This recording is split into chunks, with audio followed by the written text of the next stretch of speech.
Okay, going to talk about this topic here regarding the Middle East and end time prophecy. A lot of folks are always, when you're looking at end time Bible prophecy stuff, people are always focused on the Middle East. New dictators, whatever's going on in Saudi Arabia, which president or pope or whatever high-ranking Christian individual is coming to Israel. Does this signify end-time prophecy? It's endless. I mean, there's got to be thousands of news headlines over presidents going to Israel and the fulfillment of biblical prophecy. Why all the focus? Why is everybody always so big on wars or anything happening in the Middle East? Why? Well, the big reason is because the future fulfillment advocate, the individual who sees end-time prophecy as taking place in our future, that person is envisioning that a third temple is going to be built. Okay, so they had the temple that was built back in Solomon's day. It was destroyed by the Babylonians. 70 years later, they came back and rebuilt it.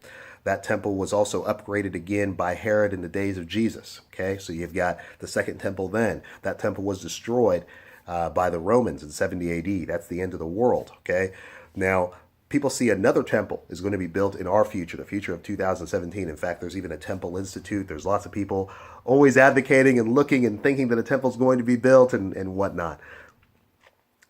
Whatever happens regarding a temple being built, and personally, I hope they build one. I hope they build a temple and slaughter tons and tons of sheep on there. I hope they do it for decades. Okay, that's really the only way for individuals to see that certain things are not the fulfillment of biblical prophecy is for them to witness before their eyes that it actually is nothing.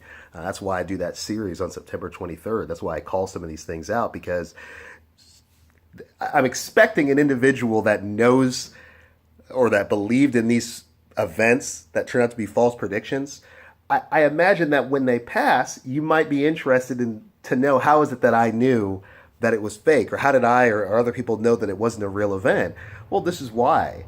The prophecies are being taken out of context.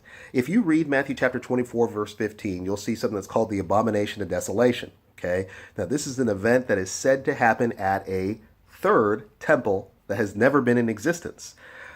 But if you read about the abomination of desolation in verse 15, according to the context, so back up in Matthew 24 to verse 1, you'll see that it says that they were leaving the temple. So in Matthew chapter 24, verse 15, when Jesus says, when you see the abomination of desolation set up in the set apart place, that's the temple. What temple is being discussed? Well, according to the context, it's the exact same temple that they were just at in verse 1. Thus, the temple that's being destroyed and the abomination of desolation that's being set up in verse 15 isn't an event that you are going to see in your future. It's an event that they are going to see in their future, meaning it happened in the ancient past. There is no third temple that is prophesied to be built there.